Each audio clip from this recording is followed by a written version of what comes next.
nascer cristiano, benedicta, benedicano, lasso, vedere Torah, 바르바타오나이, 하나님의 Torah, 베아모, 이스라엘.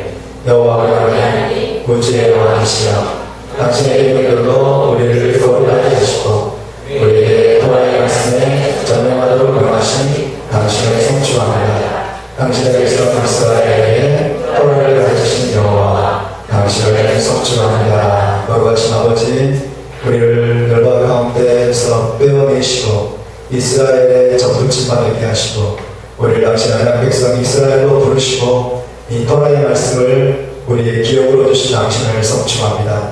오늘 주의 성령으로 말미암아 토라를 깨닫게 하시고 토라의 신의 시화를 보게 하시고 주님과 친밀하며 하나가 되며 애하드가 되는 시간이 되도록 도와주시옵소서. 거룩하신 예수와 이름으로 기도하옵나이다. 아멘. 할렐루야. 자리에 앉으시기 바랍니다.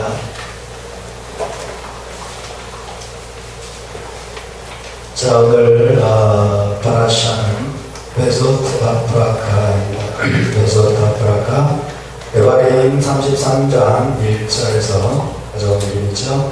우리말로 함께 읽어보겠습니다. 시작. 하나님의 사람 모세가 죽기 전에 이스라엘 자손을 위하여 축복함이 이러하니라. 우리말 성경에는 축복함이 이러하니라 라고 되어 있습니다만 히브리어로 보면 베소트 바프라카 이렇게 시작되고 있죠.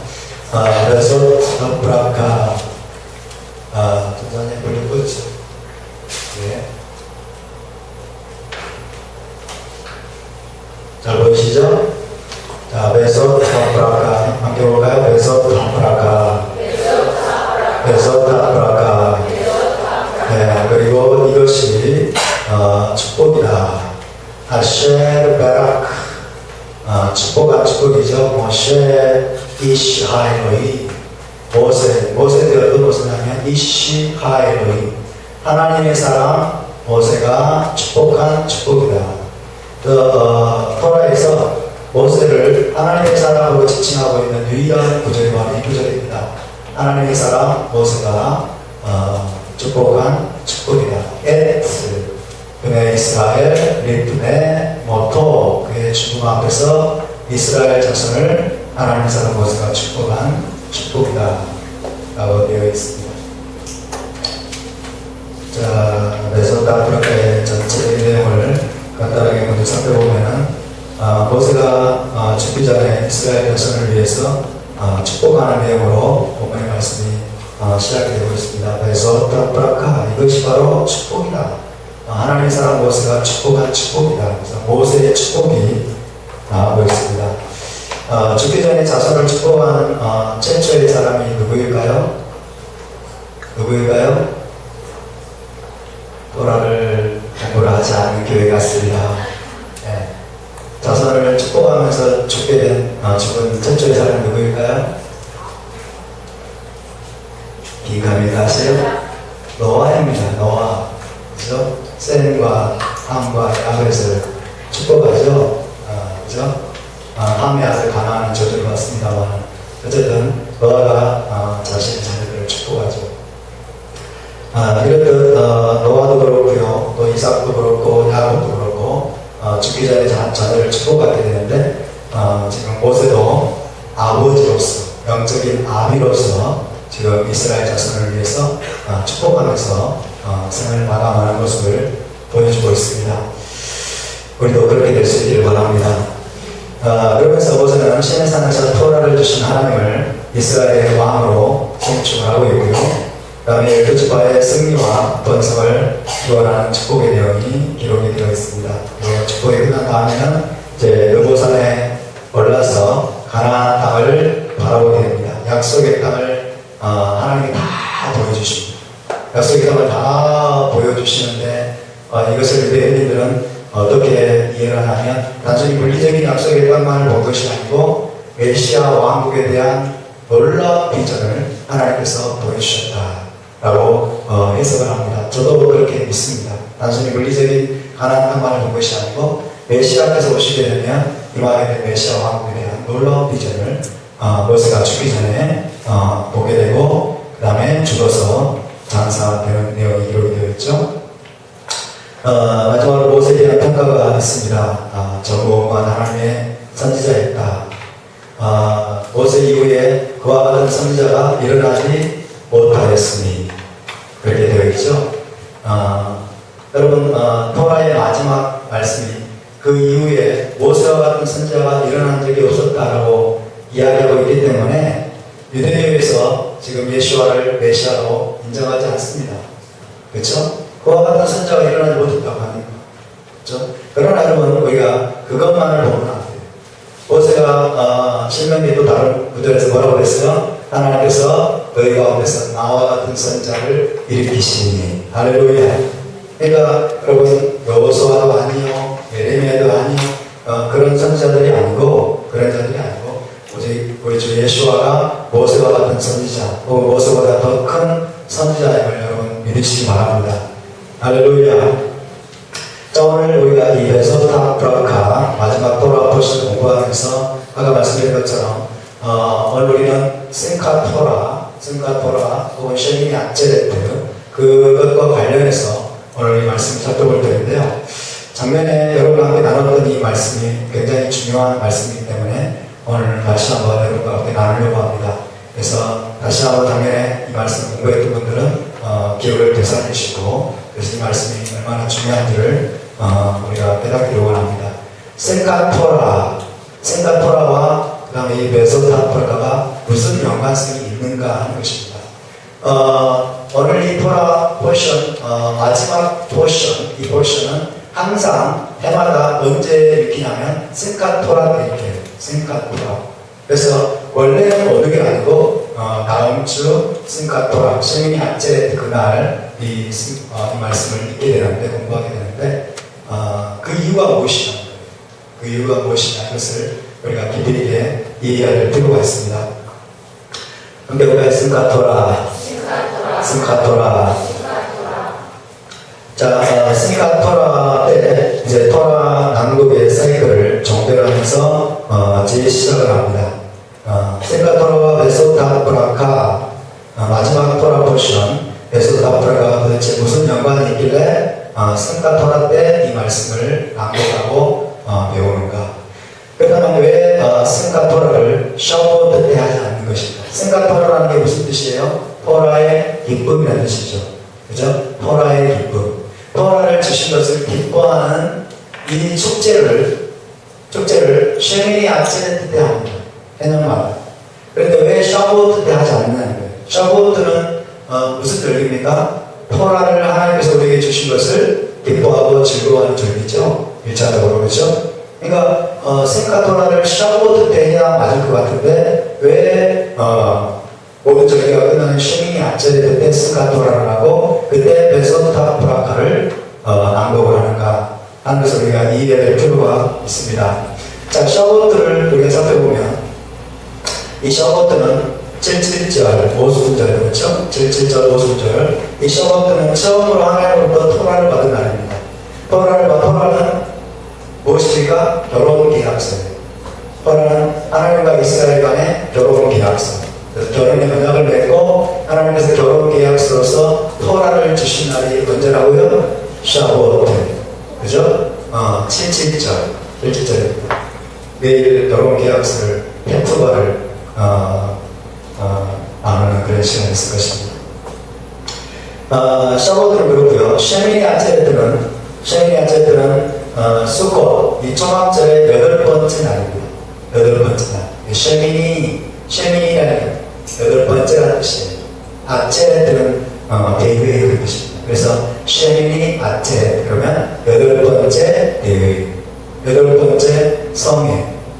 수꽃, 이 초막절의 8번째 날이 이 쉐미니 아체레트인데 이것은 수꽃과는 또 구별되는 독립적인 하나의 절기로 간주가 되고 있습니다.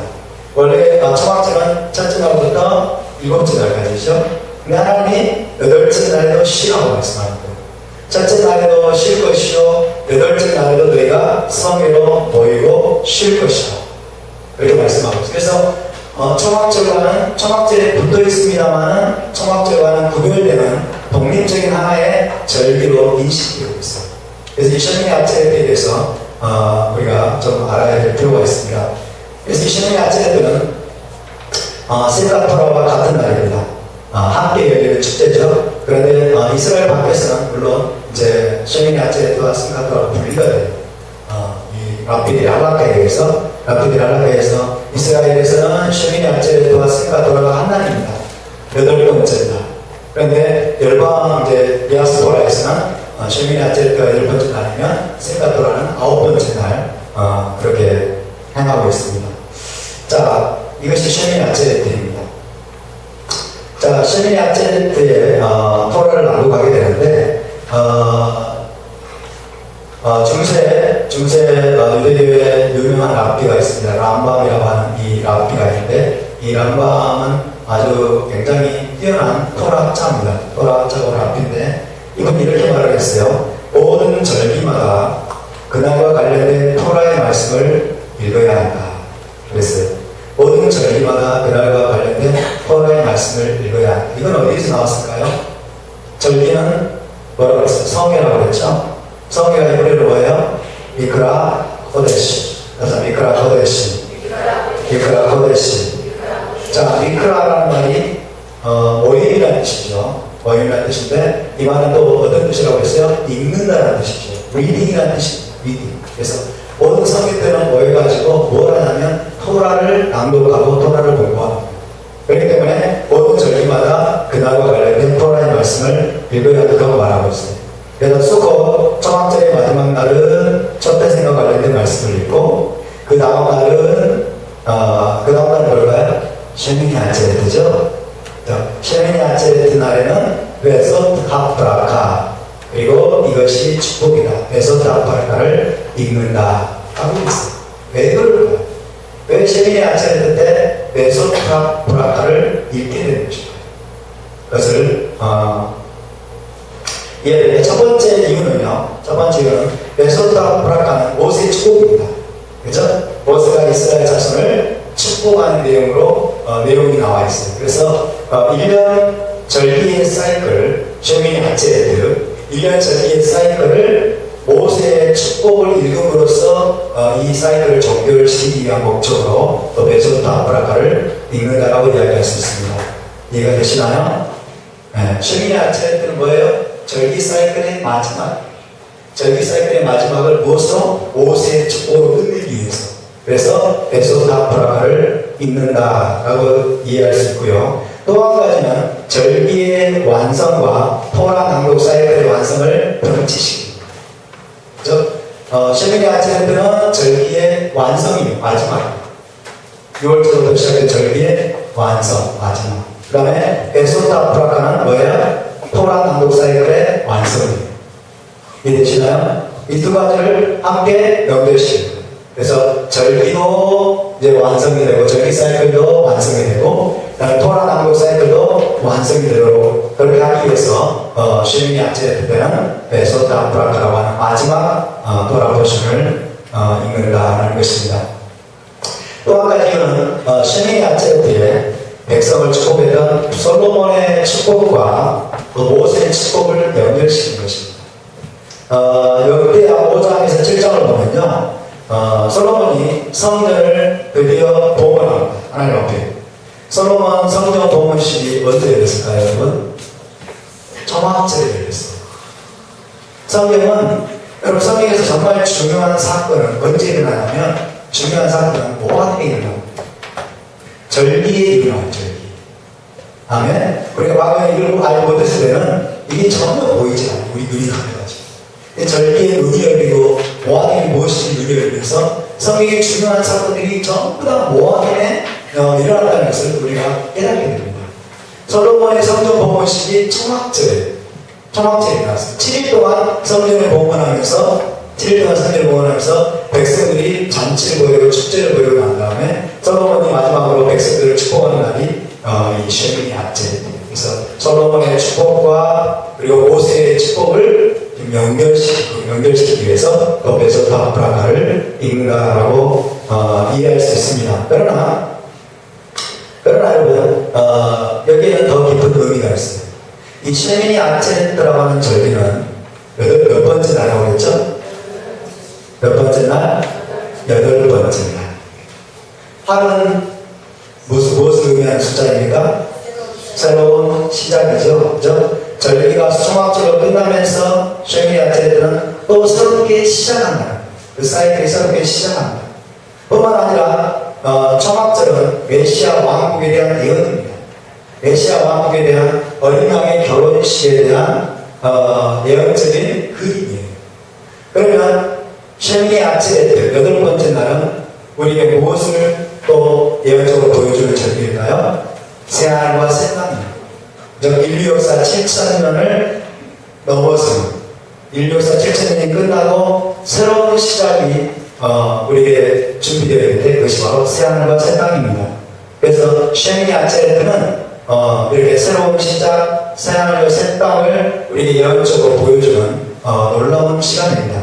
그런데 이 쉐미 아체트는 특별히 이스라엘의 독특성, 이스라엘의 특별한 위치, 하나님의 언약 백성 이스라엘의 특별한 위치에 대해서 우리에게 상기시켜주고 기억나게 만드는 절기. 이것을 우리가 분명히 알아야 돼요. 자, 초막절기가 7일 동안에 하나님께 총 몇 마리의 번제물을 바친다면 70마리의 번제물을 바칩니다. 하나님께 총 70마리의 번제물을 바칩니다. 첫 번째 날 몇 마리, 두 번째 날 몇 마리. 그래가지고 총 7일 동안 70마리의 번제물을 바치는데 그것은 70개의 나라, 즉 세상의 모든 나라를 상징합니다. 세상의 모든 나라가 하나님 앞에 드려지는 것을 상징하는 것이고, 여러분 70이라고 하는 숫자는 열방을 뜻하는 숫자입니다. 70이라는 숫자는 열방을 뜻하는 숫자예요. 어디에서 이게 나왔을까요? 이게 어디 나왔냐면 창세기 나옵니다. 창세기 아마 10장일 거예요. 창세기 10장에 보면 노아의 자손들이 이제 막 퍼져가지고 70개의 나라를 세우게 돼요. 그래서 이 70개의 나라가 열방의 지금 모든 나라들의 기초가 돼요. 그래서 유대인들은 여러분 70 그러면 열방을 뜻하는 숫자, 열방을 뜻하는 숫자. 그래서 초막절 7일 동안에 하나님께 총 70마리의 번제를 바치자고 하는 것은 하나님이 온 열방을 번제물로 받으시라는 거예요. 온 열방을 하나님이 통치하시는 거예요. 온 열방이 하나님 앞에 드려지는 번제물로 올라가야 한다는 것을 이야기하고 있습니다. 그래서 초막절의 별명 중에 하나가 뭐예요? 나라들의 절기. 그죠? 열방의 절기. 나라들의 절기, 열방의 절기. 이것이 초막절의 별명 중에 하나입니다. 이번 초막절에도 여러분 해마다 초막절에 예루살렘에 가보면, 이스라엘에 가보면요, 계속해서 이방이 열방으로부터 수많은 크리스찬들이 그렇게 많이 몰려요. 수천 명씩 몰려와가지고 행진을 하고, 초막절은 나라들의 절기, 나라들의 절기.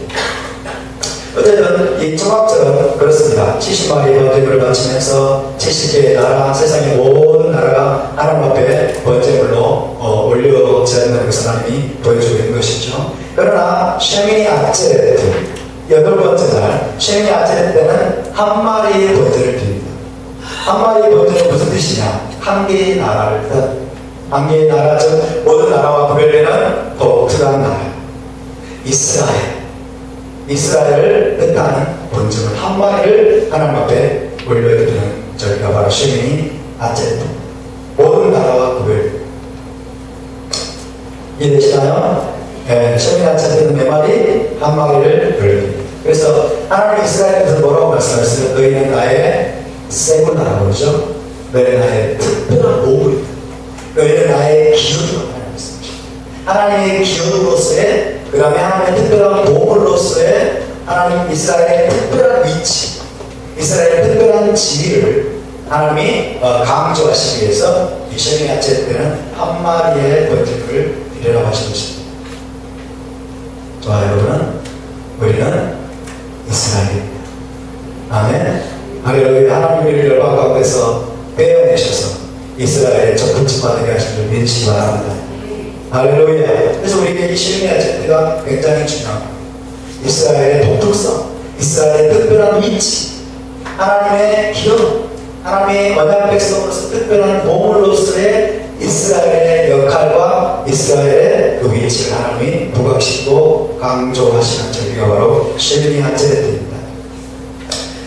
근데 이 이스라엘 독특성이 계시는 절기인데 이것이 바로 노베소 타프라카, 오늘 토라포의 말씀과 연결되는 측면이 있다는 것입니다. 왜냐하면 모세의 축복이, 오늘 이 모세의 축복이 이스라엘의 독특성을 부각시키면서 시작하고 있기 때문에 그렇습니다.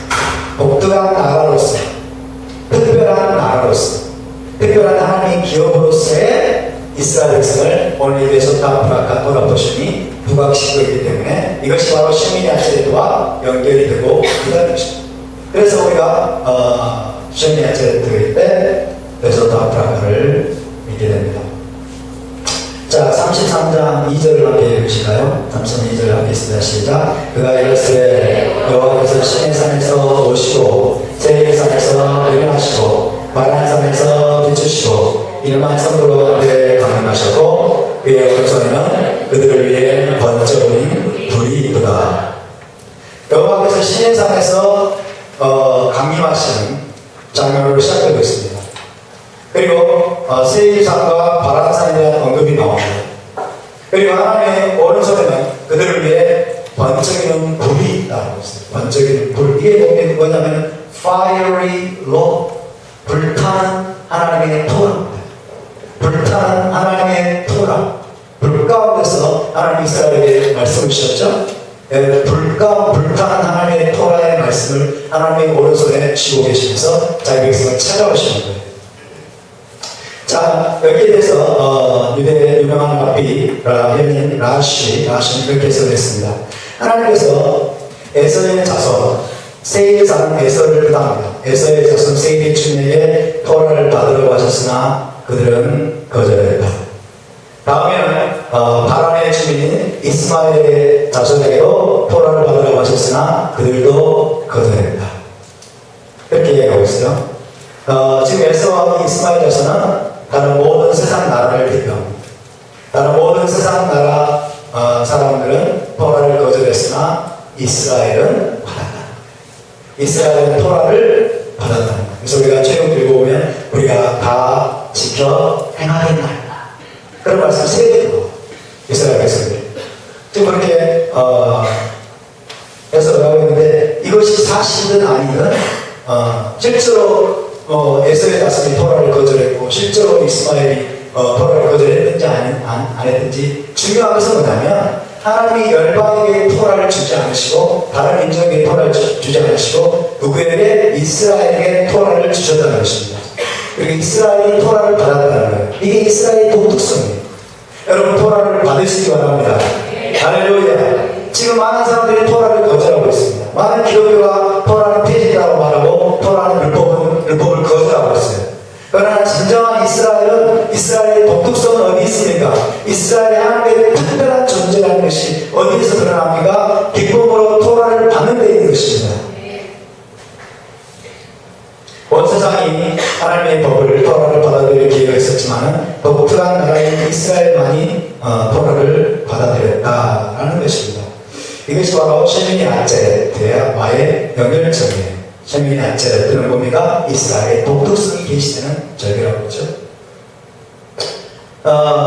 그렇다면 여러분 이스라엘이 토라를 받았다. 다른 민족이나 다른 나라가 아니라 이스라엘이 토라를 받아서 그것이 이스라엘의 독특성이다. 그것이 이스라엘의 특별한 어떤 모습이다. 라고 한다면 이스라엘이 토라를 받는 날이 샤브오트잖아요. 그죠? 그렇다면 쉐미니 아체레트가 샤브오트하고 연결이 될 것 같은데 왜 아니냐 하는 거죠. 자, 계속 살펴보겠습니다. 돌판을 깨뜨린 사건에 대한 언급이 오늘 34장 10절에서 11절 나오는데요. 함께 보겠습니다. 그 후에는 이스라엘의 모세와 같은 선지자가 일어나지 못하게 하는 여호와께서 모든 큰 권능과 위엄을 행하게 하시매 온 이스라엘의 목전에서 그것을 행한 자이더라. 모세는 어떤 자냐면 하나님의 위임을 받아가지고 온 이스라엘의 목전에서 큰 권능과 위엄을 행한 자라고 오늘 본문을 소개하고 있습니다. 근데 여기서 큰 권능과 위험이 물론 10가지 지향도 될 수 있겠고 그 다음에 홍해를 갈아가지고 건너가게 하는 사건도 될 수 있겠지만은 여기에는 어떤 내용이 포함되냐면 온 이스라엘 목전에서 돌판을 깨뜨린 사건도 포함합니다. 특별히 돌판을 깨뜨린 사건.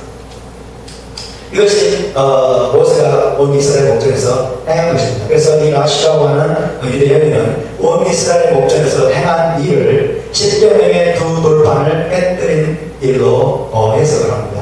그것을 부각시키는 거죠. 다른 말도 있습니다만 특별히 십계명의 두 돌판을 온 이스라엘 목전에서 모세가 깨뜨렸다. 이것을 보고 있습니다. 그런데 여러분 이것이 모세의 덕행이 될 수 있을까요? 잘한 일일까요? 칭찬받을 만한 일일까요? 십계명의 두 돌판을 깨뜨린 사건. 하나님이 시내산에서 주셨던 그 십계명의 두 돌판을 온 이스라엘 목전에서 깨뜨려버렸어요. 산산조각 해버렸어요. 가루로 꽉가지고 물에 타가지고 뭐 마시냐 그랬잖아요. 그죠? 지금 여러분 이 신명기의 말씀은 모세의 덕행을 칭찬하는 내용으로 끝나고 있잖아요. 모세의 덕행을 칭찬하는 내용으로 끝나고 있는데 어떻게 이것이 과연 덕행이 될 수 있겠냐는 것이죠. 잘 따라오고 계십니다. 네, 가끔씩 대변하겠습니다. 자, 돌판을 깨뜨리는 사건은 분명히 하나님의 진노와 이르는 사건이 아닌가 하는 것이죠. 하나님의 진노, 하나님의 분노. 자, 의인의 죽음은 거룩하신 분 앞에 두 돌판이 껴진다는 만큼이나 비통한 것이다. 의인이 죽는다고 하는 것은 아주 비통한 것인데, 마찬가지로 돌판을 깨뜨린 사건도 비통한 일이 아닌가. 이건 통탄할 만한 일이 아닌가. 하나님의 진노를 살 만한 일이 아닌가. 여러분 어떻게 생각하세요?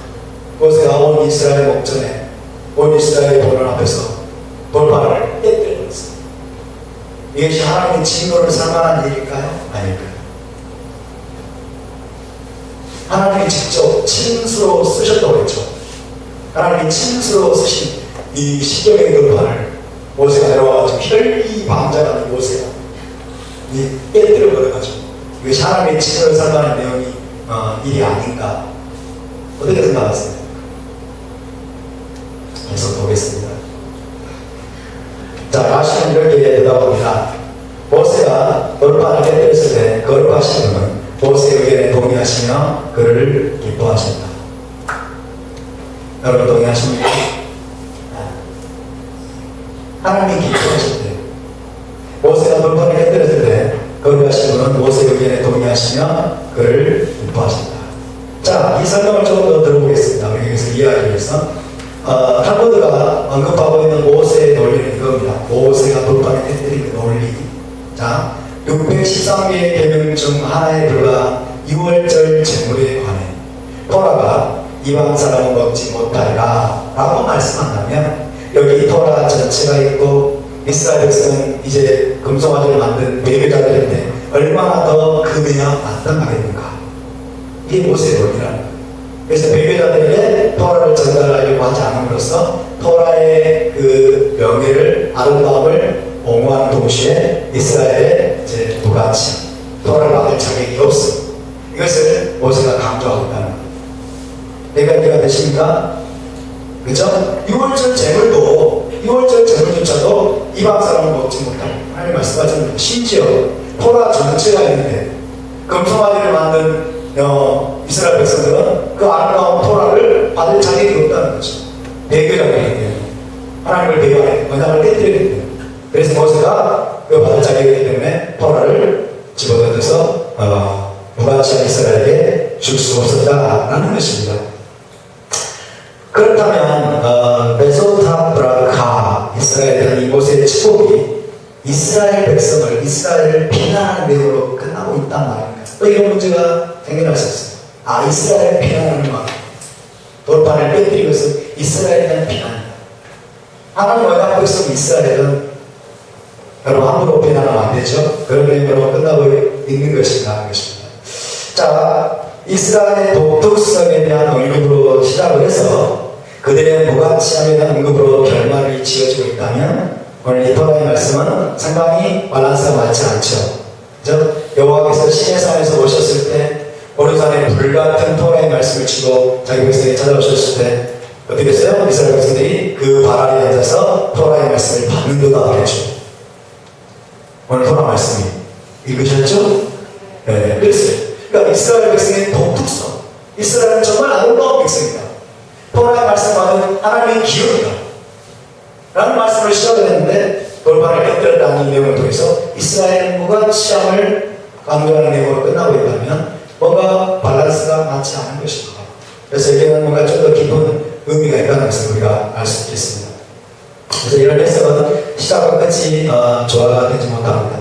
서두에는 토라를 받아들인 이스라엘의 독특성을 얘기하고 있고 결말에는 돌판을 깨뜨린 사건을 언급하면서 이스라엘의 비교자들, 이스라엘의 무가치 이것을 강조하는 내용을 끝마치고 있다고 하는 것은 마치 서두가 조화되지 못한다는 것입니다. 자, 그러면 이 두 번째 돌판에 대해서 우리가 살펴보겠습니다. 두 번째 돌판과 돌이킴, 리턴이 뭐예요? 베슈바, 회개의 길에 대해서 살펴보겠습니다. 하나님이 모세를 기뻐하시는 이유가 무엇이었을까요? 왜냐하면 그의 행동이 토라뿐만 아니라 이스라엘까지도 존중하는 것이었기 때문이다 라는 것입니다. 토라를 모세가 두 돌판을 깨뜨린 사건이 단순히 토라만을 존중한 것이 아니고 그리고 이스라엘 단순히 비난한 사건이 아니라 이스라엘까지도 존중했다는 거예요. 토라도 존중하고 이스라엘도 존중했기 때문에 모세가 두 돌판을 깨뜨렸다는 거예요. 이해되십니까? 잘 안 되실 겁니다. 척하신 분도 계시지만. 그래서 하나님이 모세를 그래서 기뻐하셨다는 거예요. 그러나 40일 후에야 하나님은 두 돌판을 깎아오라고 하는 명령을 받게 됩니다. 그때 당시에는 하나님이 이것을 기뻐하셨다는 그런 언급은 없어요. 그러니까 하나님이 모세가 두 돌판을 깨뜨린 사건을 기뻐하신 것이 그때는 드러나지 않습니다. 40일 후에 하나님이 두 돌판을 깎아 올라와라 라고 하면서 하나님이 모세의 행위를 승인하셨음을 보여주는 거예요. 이해되시죠? 이것이 출애굽기 34장 1절을 봤습니다. 오늘 우리가 이 말씀을 좀 주의 깊게 들어야 됩니다. 자세하게 듣지 않으면 이것이 잘 이해가 되지 않아요. 자, talmud의 설명을 한번 들어봅시다. 이스라엘이 금송아지를 만든 것은 오직 돌이켜 회개하는 자들의 입에 합당한 근거를 주기 위한 것이었다. 다시 말하면 하나님의 허락하심에 의해서 일어났다는 거예요. 하나님의 허락하심에 의해서. 우리는 이스라엘이 금송아지 만든 사건에 대해서 막 비난을 먹었습니다. 그렇죠? 어떻게 그럴 수가 있어요? 시내산에 토라받은 뒤에 치절했다고. 그러면서 금송아지 만들고 막 배교하는 사건에 대해서 어마어마한 비난을 쏟아부을 수 있지만은 사실은 그 사건이 하나님의 허락하심에 의해서 일어났다. 하나님의 더 큰 섭리에 의해서 허락되었다. 물론 그 죄는 정당화될 수 없지만 하나님의 특별한 섭리와 특별한 하나님의 계획에 의해서 그 사건을 허락했다는 거예요. 이해되십니까? 그 사건을 허락했다. 왜냐하면 회개의 죄를 범하고 회개하는 자들이 어떻게 돌아와야 되는지를 보여주시기 위해서. 할렐루야. 하나님의 허락하시기 위해서 그 사건도 불가피하게 일어나야 될 사건이었다는 것입니다. 그래서 이스라엘의 금송아지를 만든 것은 오직 돌이켜 회개하는 자들의 입에 합당한 근거를 주기 위한 것입니다. 이렇게 볼 수 있겠어요. 자, 이것도 한번 생각해 보십시다. 아담과 하와가 에덴 동산에서 선악과를 까먹었어요. 그렇죠? 선악과를 까먹은 사건과 지금 금송아지를 만든 사건이 비슷합니다. 하나님이 선악과를 까먹을 줄 아셨을까요? 모르셨을까요? 아셨을까요? 모르셨을까요? 아셨어요. 그렇죠? 선악과를 까먹은 그 결과가 얼마나 엄청난 것인지 하나님은 아셨을까요? 모르셨을까요? 아셨어요. 그렇죠? 근데 하나님이 선악과를 까먹도록 허락하셨어요. 허락하셨어요. 여러분, 그래서 이 아담과 하와가 선악과를 까먹은 사건은 반드시 일어나야만 되는 사건이 있어요. 하나님이 조정한 것은 아니지만, 하나님 그렇게 몰아간 것도 아니고, 인간이 자유의지로 선악을 까먹었지만, 그러나 그것도 하나님의 허락하심에 있었던 것입니다. 하나님의 더 큰 경륜과 섭리가 있었다는 거예요. 이해되십니까? 그래서 그런 거죠. 이 금송아지 사건도 마찬가지예요. 이스라엘 백성들이 금송아지를 만들려고 할 때 하나님이 막지 않으셨어요. 강제로. 선악과를 까먹으려고 할 때 아담과 하와를 하나님이 천둥과 번개를 동원해가지고 내 이놈들! 그러면서 막지 않으셨어요. 그렇죠? 막지 않으셨어요. 우리는 아이들이 뭐 나쁜 일 하려고 할 때 딱 그거죠. 내 이놈! 그러잖아요. 못하게. 깜짝 놀래가지고 돌이키잖아요. 하나님 그렇게 하지 않으셨어요. 선악과 다 까먹고 하와가 그 다음에 아담에게 줘가지고 먹기라. 그러면서 이제 무화과 나무로 치마를 엮어가지고 몸을 가리고 숨어 있을 때 그때서야 하나님 나타납니다. 좀 빨리 나타나시지. 그렇잖아요. 좀 빨리 나타나가지고 비행기 오갈 때 나타나가지고 저 말은 듣지 마라. 막으셨으면 됐을 텐데 하나님 그렇게 안 하셨다는 거예요. 믿으십니까? 금송아지도 마찬가지예요. 모세가 산에 올라가가지고 죽었는 사람들 어떻게 된지 모르겠는데 죽었을 거야. 그래가지고 모세가 내려오는 게 너무 더디니까 금송아지 만들어버렸어. 그러면 여러분 하나님 그거 모르셨을까요? 모세를 한 이틀 정도만 좀 빨리 내려보내시지. 그리고 이스라엘 백성들이 금송아지 안 만들었어요. 그렇죠? 근데 금송아지 다 만들어 놓고 내일 여호와의 절기로다. 그러면서 뭐예요? 막 축제를 벌이고 뛰면서 막 앉아만 행위를 하고 있을 때 모세에게 하나님은 내려가라 그러고 좀 빨리 내려가는 것이지. 그렇잖아요. 그러니까 선악과를 까먹는 사건도 그 다음에 금송아지 만든 사건도 뭐예요? 하나님께서 허락하신 거예요. 하나님께서 허락하신 거예요. 뭐하기 위해서? 죄를 범하고 회개하고 돌아오는 자들의 입에 근거를 주시기 위해서, 어떻게 회개하는지 우리에게 보여주시기 위해서. 할렐루야. 굉장히 여러분 이건 깊은 내용입니다. 굉장히 깊은 내용입니다. 그래서 우리가 잘 이해해야 됩니다. 하나님의 허락하시기 위해서 일어납니다. 여러분이 범죄할 때도 마찬가지입니다. 저와 여러분이 하나님을 대적해서 범죄하고 나쁜 짓 하고 있을 때 하나님이 천둥과 번개로 나타나셨어요? 안 나타나셨어요? 안 나타나셨어요. 그래서 여호와의 군대장관이 나타나가지고 내 이놈! 그러고 있으면 우리가 두려워가지고 범죄를 안 저질렀을 텐데 우리가 여러분 그런 상황 가운데 있지 않았죠. 똑같아. 하나님은 다 허락하시고. 그래서 여러분 이것은 궁극적인 회개를 보여주기 위한 궁극적인 회개의 아름다움, 회개의 길, 회개의 그 가치를 우리에게 보여주기 위함입니다. 그래서 궁극적인 회개라고 하는 것은 결국 죄를 지기 전보다 훨씬 더 높은 수준의 영성으로 끌어올려줍니다. 이것이 우리 마음을 벅차오르게 만듭니다.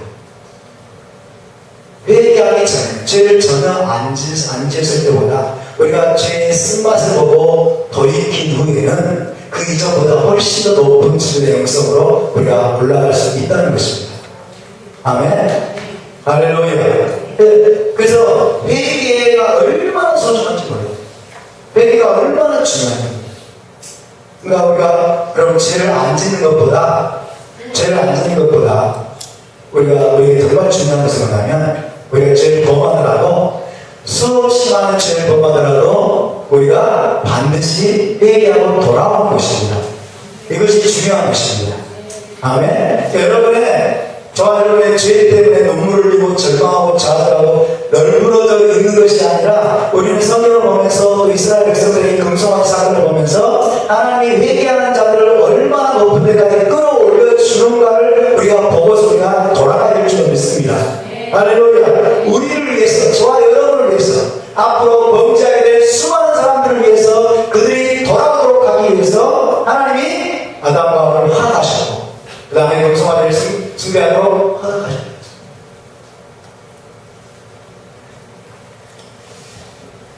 그래서 여러분 죄로 인해서 그래서 첫 번째 돌판을 깨뜨린 것은 첫 번째 것보다 더 뛰어난 두 번째 돌판의 길을 예비한 행위라고 할 수 있습니다. 단순히 깨뜨린 것으로 끝나는 것이 아니에요. 보세요. 첫 번째 돌판을 깨뜨려야만 사실은 두 번째 돌판이 주어지잖아요. 그렇죠? 첫 번째 돌판이 깨뜨려져야만 두 번째 돌판이 주어지는 거예요. 그래서 첫 번째 돌판보다 더 위대한 두 번째 돌판의 길을 예비하기 위해서 모세는 이 첫 번째 돌판을 깨뜨려야만 했다라는 것입니다. 자, 이 두 번째 돌판은 놀랍습니다. 두 번째 돌판은 첫 번째 돌판과 달라요. 두 번째 돌판이 주는 메시지는 첫 번째 돌판이 주는 메시지와 다르다고요. 두 번째 돌판은 해마다 회개의 능력을 상기시켜주는 리마인드. 단순히 과거의 죄를 없애는 데서 그치지 않고 사람을 새로운 영적인 고지로 끌어올려줍니다. 뭐가? 회개가. 우리의 회개는, 저와 여러분의 회개는요, 진정한 회개는 과거의 죄를 사해주고 없애주는 차원이 아닙니다. 우리를 새로운 영적인 고지로 끌어올려주는 파워가 있습니다. 이것이 회개의 능력입니다. 아멘. 이것을 저와 여러분이 알았으면 좋겠어요. 그것을 우리에게 상기시켜주는 리마인드가 두 번째 돌판. 두 번째 돌판. 그래서 첫 번째 돌판도 놀라운 하나님의 말씀은 토라지만, 그러나 이스라엘 백성들이 지금 두 번째 돌판을 받은 이 사건이 놀라운 사건입니다. 그러니까 하나님은 우리의 실수와 우리의 잘못과 우리의 죄악조차도 하나님 그들을 다 사용해가지고 하나님의 언약 백성들을 회개하고 돌아오게 한 다음에는 더 높은 데로 데리고 올라가십니다. 회개를 많이 해보신 분들은 아마 이걸 아실 거예요. 정말 깊은 죄악과 절망 가운데서 헤매다가 회개하고 눈물콧을 다 흘리고 돌아와서 그 용서의 감격과 은혜를 경험해보고 죄악의 쓴맛을 이제 알기 때문에 다시는 죄 가운데로 빠지지 않기로 새롭게 결단하는 그 마음으로 충만해진 이 감격, 이 맛을 맛본 사람은 이 말의 의미를 조금 알 거예요. 그렇죠? 바로 이것이 배교자들에게 토라 주기를 거부한 모세의 궁극적인 의도입니다. 모세는 단순히 이 배교자들, 이 못된 놈들, 이렇게 이스라엘을 비난하기 위해서 돌판에 깨뜨린 것이 아니라 모세는 그 깊은 차원을 보았다는 거예요. 깊은 차원을 내다보았다는 거예요. 모세는 회개를 통해서 그들이 돌아오게 될 경우에, 그들이 회개하고 돌아오게 될 경우에 얼마나 과거와는 전해다른 새로운 차원으로 그들이 하나님께로 가까이 갈 수 있다는 것을 모세는 보았기 때문입니다. 그래서 단순히 토라의 명예를, 아름다움을 옹호하기 위한 그런 차원이 아니라 이스라엘 안에 하나님께 돌아오려고 하는 갈망을 일깨우기 위해서, 하나님께 금송아지 우상을 다 깨뜨려버리고 그것을 만든 것을 회개하고 하나님께로 돌아오고자 하는 그것과 갈망을 이스라엘 백성들 안에 불러일으키게 하기 위해서 모세가 돌판을 깨뜨렸다는 거죠. 왜? 돌아올 경우에, 회개할 경우에 그들이 얼마나 높은 차원으로 올라가게 될지, 얼마나 하나님과 더 가까워지게 될지를 모세는 내다보았기 때문에. 이해되십니까? 그러니까 돌판을 깨뜨린 사건이 단순히 이스라엘을 비난하는 사건으로 끝나는 것이 아니라 이스라엘을 존중하는 거예요. 할렐루야.